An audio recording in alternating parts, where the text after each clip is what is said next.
बांग्लादेश आखिर चाहता क्या है? क्या बांग्लादेश सीरिया बनना चाहता है या फिर सूडान जो सालों से गृह युद्ध की आग में झुलस रहा है, या फिर बांग्लादेश अपने पड़ोसी देश म्यांमार की तरह बनना चाहता है, उसकी तरह होना चाहता है जहां बागी हथियार उठाकर सरकार और आर्मी के खिलाफ ही जंग का ऐलान कर दे। दोस्तों, साफ है कि बांग्लादेश एक और हिंसक आंदोलन की तरफ बढ़ रहा है और हालात देखकर यह लग रहा है कि इस बार आंदोलन पॉलिटिकल नहीं बल्कि कम्युनल होगा।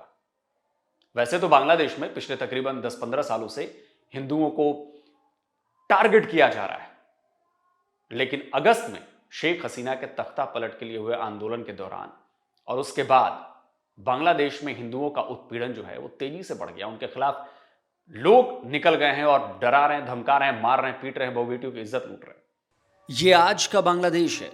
पुलिस और आर्मी ताबड़तोड़ लाठियां बरसा रही है।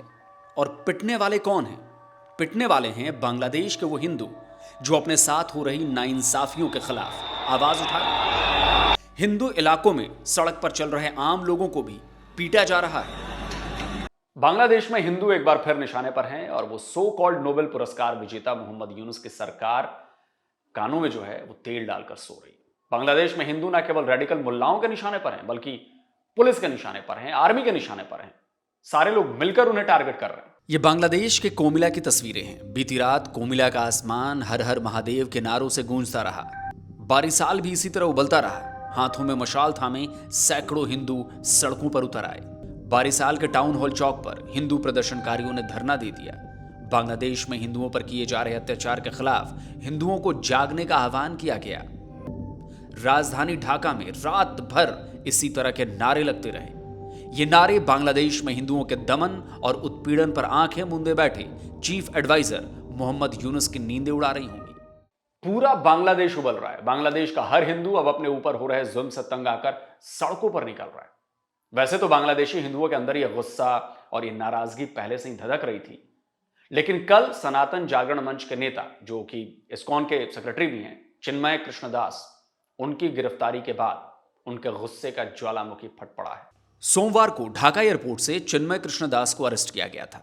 चिन्मय पर राष्ट्रध्वज के अपमान के आरोप में राष्ट्रद्रोह के आरोप लगाए गए। आज उन्हें चिटगांव कोर्ट में पेश किया गया, लेकिन कोर्ट में उनकी जमानत याचिका खारिज कर दी गई और उन्हें जेल भेज दिया गया। कोर्ट ने भले ही चिन्मय दास को जेल भेजने का ऑर्डर दे दिया, लेकिन इस ऑर्डर ने बांग्लादेश में एक नए आंदोलन का बिगुल फूंक दिया। चिन्मय दास को जेल भेजने का विरोध कर रहे हिंदू समुदाय के लोगों पर पुलिस और आर्मी ने लाठीचार्ज कर दिया। क्या चिन्मय दास ने वाकई राष्ट्रद्रोह का अपराध किया है या फिर उन्हें फंसाया जा रहा है? इसके लिए पहले यह जानना जरूरी है कि चिन्मय कृष्णदास आखिर हैं कौन। चिन्मय कृष्णदास ब्रह्मचारी चट्टोग्राम इस्कॉन के डिविजनल ऑर्गेनाइजिंग सेक्रेटरी हैं। वो पहले इस्कॉन के प्रवक्ता भी रह चुके हैं। इसके अलावा वो सनातन जागरण मंच के नेता भी हैं। चिन्मय बांग्लादेश में हिंदू समुदाय का सबसे बड़ा चेहरा बन चुके हैं। चिन्मय बांग्लादेश में हिंदुओं पर बढ़ते खतरे को लेकर अक्सर आंदोलन करते रहे हैं। हिंदुओं की गिरती आबादी समेत कई खतरों को लेकर जागरूकता फैलाते रहे हैं। यानी पूरा का पूरा जो मामला है वो पहले से ही सेट था। असल में बांग्लादेश से हिंदुओं का सफाया करने की साजिश रचने वाले इस्लामिक कट्टरपंथियों की राह में सबसे बड़ा रोड़ा बांग्लादेश का इस्कॉन है।